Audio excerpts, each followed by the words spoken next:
First సరే second test సంగతి ఏంటి అంటూ తలపట్టుకున్న టీమిండియా మళ్లీ బూమ్రానే world number 1 bowler.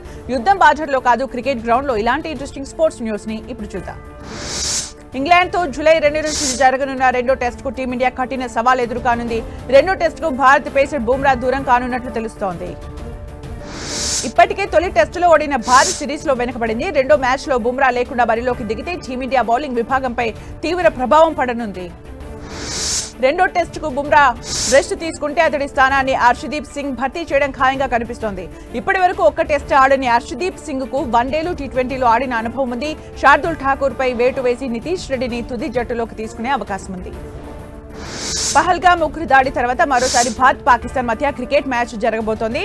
World championship of legends tournament రెండో ఎడిషనల్ జూలై 18న ప్రారంభం కానుంది. భారత్ పాకిస్తాన్ తో పాటు south Africa, Australia, England, West Indies జట్లు వరల్డ్ ఛాంపియన్షిప్ ఆఫ్ లెజెండ్స్ లో ఆడనున్నాయి. టీమిండియా జట్టులో కెప్టెన్ గా యువరాజ్, సురేష్ రైనా, రాబిన్ ఉతపా, మహ్మద్ కైఫ్, ఇర్ఫాన్ పఠాన్, పార్థివ్ పటేల్ సహా మరికొందరున్నారు. 4 దేశాల జూనియర్ హాకీ టోర్నీలో భారత జట్టు 2-1తో ఆస్ట్రేలియాను ఓడించింది. 3వ స్థానం కోసం జరిగిన ఈ మ్యాచ్ లో భారత్ తరపున రోహిత్, అజిత్ యాదవ్ 2 గోల్స్ చేశారు. ఆట 40వ నిమిషం వరకు ఇరు జట్లు ఒక్క గోల్ కూడా కొట్టలేకపోయారు. అంతర్జాతీయ క్రికెట్ కౌన్సిల్ తాజాగా విడుదల చేసిన ర్యాంకింగ్స్ లో team India young batter Rishabh Pant సత్తా చాటాడు. ఒక స్థానం మెరుగుపరుచుకున్న పంత్ ప్రస్తుతం 801 రేటింగ్స్ లో 7వ ప్లేస్ కు దూసుకొచ్చాడు.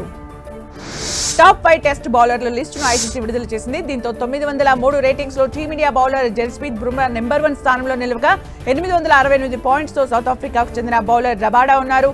అలాగే 847 పాయింట్స్ తో ఆస్ట్రేలియా బౌలర్ ప్యాట్ కమిన్స్ ఉన్నారు. భారత క్రికెట్ నియంత్రణ board BCCI, England and Wales cricket board ECB సౌదీకి షాక్ ఇచ్చాయి. ఆ దేశ టీ20 లీగ్ ప్రాజెక్టును మద్దతు ఇచ్చేందుకు నిరాకరించాయి. సౌదీ టీ20 లీగ్ ను అడ్డుకునేందుకు 2 దేశాల బోర్డులు నిర్ణయించాయి. తెలంగాణ ప్రభుత్వ కొత్త క్రీడా పాలసీలో నగదు ప్రోత్సాహకాలను భారీగా పెంచారు. గతంలో ఒలింపిక్స్ లో స్వర్ణం సాధిస్తే ఇచ్చే 2 కోట్లను తాజాగా పాలసీలో 6 కోట్లకు పెంచాయి. ఆసియా క్రీడల్లో గోల్డ్ పతకం గెలిస్తే ఇచ్చే 30 లక్షలను 3 కోట్లకు పెంచారు.